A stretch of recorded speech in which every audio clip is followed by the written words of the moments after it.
the health coach at Intera Health, and Snack Bite sessions are offered monthly on the fourth Thursday of each month around this time, around lunchtime.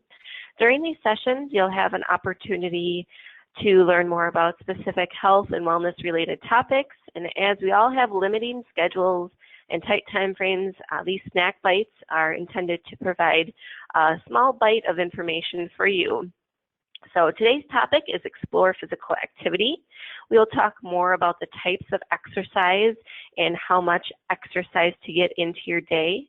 We'll talk about the benefits of physical activity and exercise, and then we'll talk a little bit about ways to get more activity into your day.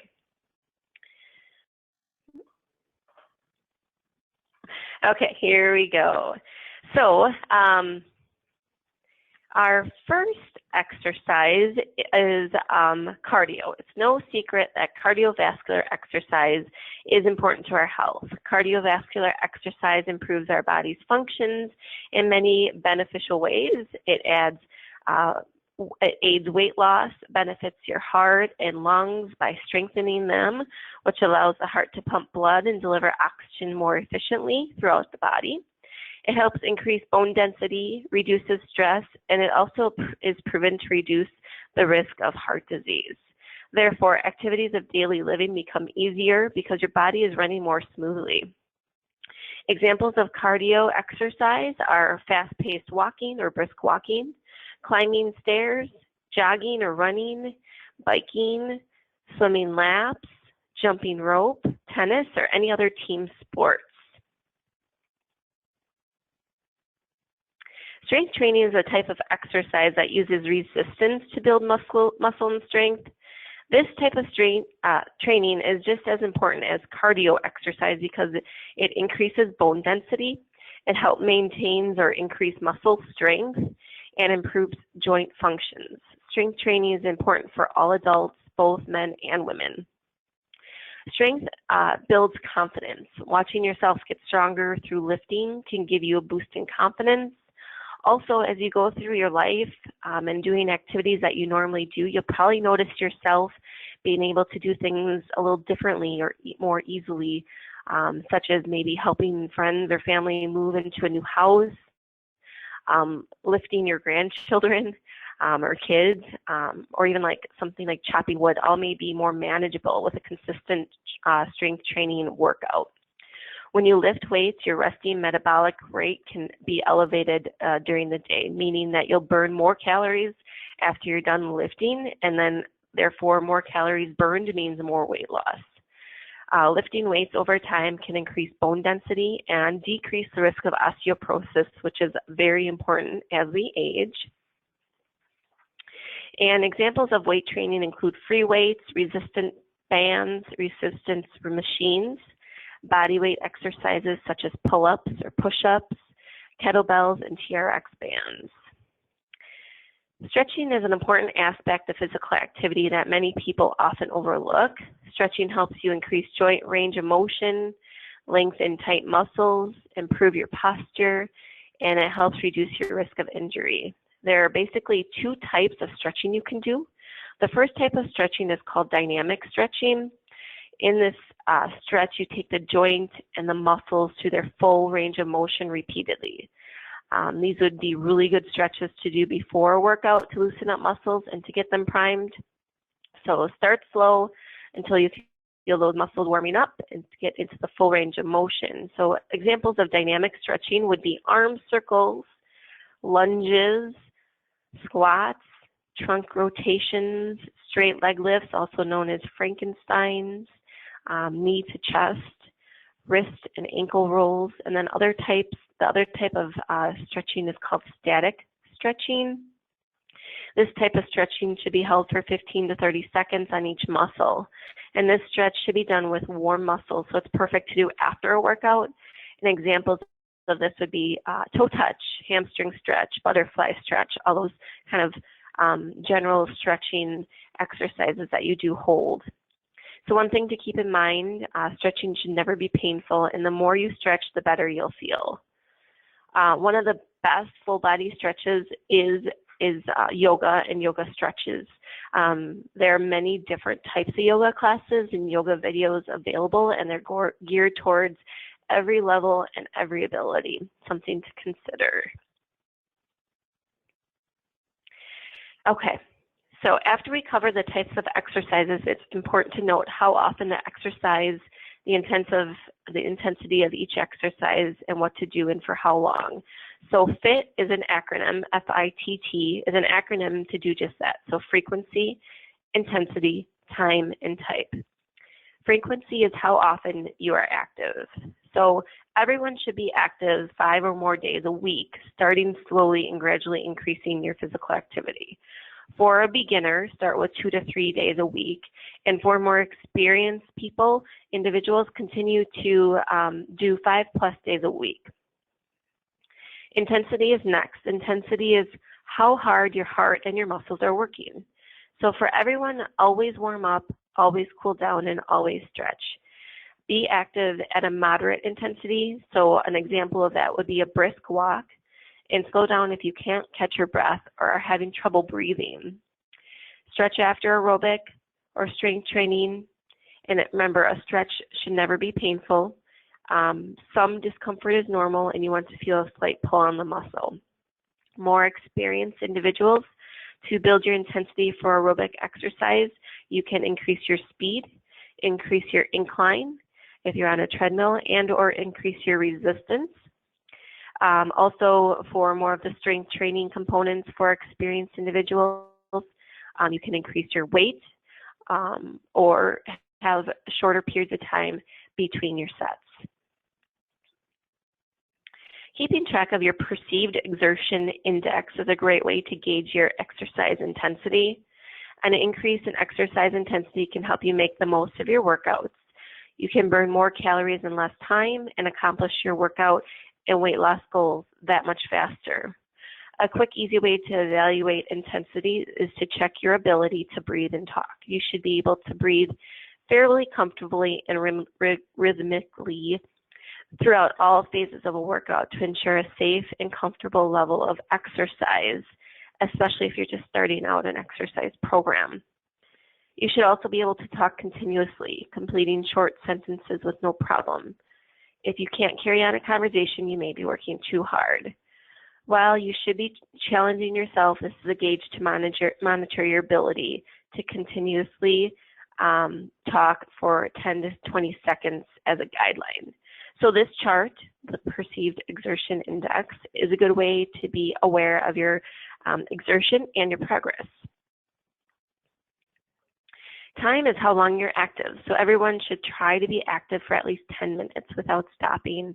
And so just remember, some activity is better than no activity, and it's okay to build up to that 10 minutes. Aim for a total of at least 30 minutes of activity throughout the day. For weight loss, increase that to about 60 minutes per day and set a goal for the week based on the total minutes of physical activity. Increase the length of time you're active before increasing the intensity of the activity. And remember, there's no time goals for strength training. And the last one is type. What are you doing? So for everyone, there's all different types of physical activity. Obviously, there's the cardio, there's the strength, and the stretching components. So try mixing it up and try something new, maybe a new class, a new workout video, maybe a dance class, or try a new bike path. When you think of the benefits you gain from exercise, I'm sure a few things come to mind. As I go through various benefits, a few of these may stand out as benefits that you may want, or maybe benefits that you are currently experiencing from exercise. Mental health is the first category. Although this may not be the most common benefit, it's truly very important and a very important reason to exercise. Mental health symptoms and diseases are unfortunately all too common. We live in a fast-paced world with high expectations and tight deadlines. Stress and depression, anxiety symptoms are all cropping up. Keeping with a healthy exercise program can help increase the flow of oxygen in the body, which then helps with brain function. Also, exercise is known to help reduce depression and anxiety, decrease tension and anger, and improve mental acuity and memory. which also it helps you sleep better with more quality hours of sleep. And it can also increase your energy levels to help you get through stressful situations. Your bioscreen results may have indicated that you have high blood pressure or high cholesterol levels. One of the best ways to decrease these values is to increase your exercise. The HDL, or the good cholesterol, is highly impacted by exercise. The higher your HDL, then decreases your risk levels for heart disease. For females, it's recommended to be at or above 50 milligrams per deciliter for this measure, and for males, it's recommended to be at or above 40 milligrams per deciliter. So you can reference your bioscreen results on your Intera Health dashboard. The more efficient your heart, the lower the resistance the blood has in your arteries to do its job to flow better throughout your body. Heart health benefits of exercise include reducing heart disease, as I mentioned before, reducing the risk of cancer, prevent and manage high blood pressure, and increase blood circulation.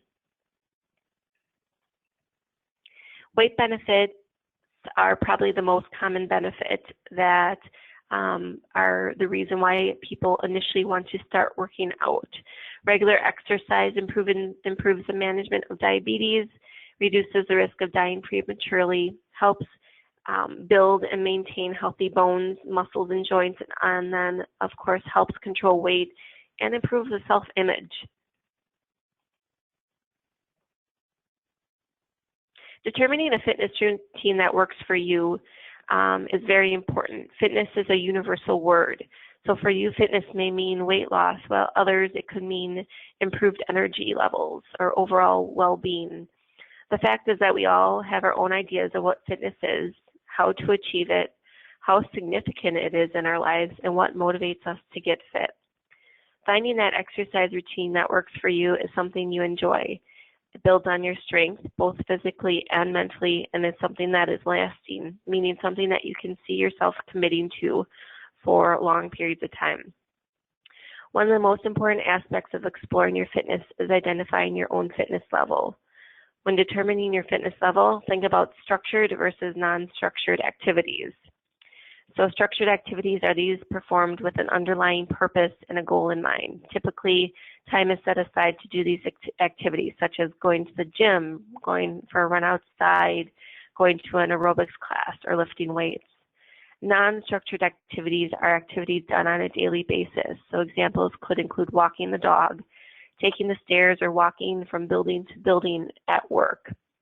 Along with regular exercise routine, it's important to get consistent movement throughout your day, especially if you're tied to a desk all day or drive long distances in a car or a truck. A few ideas to consider to add more movement into your day would be to get a pedometer and find creative ways to get more steps in your day.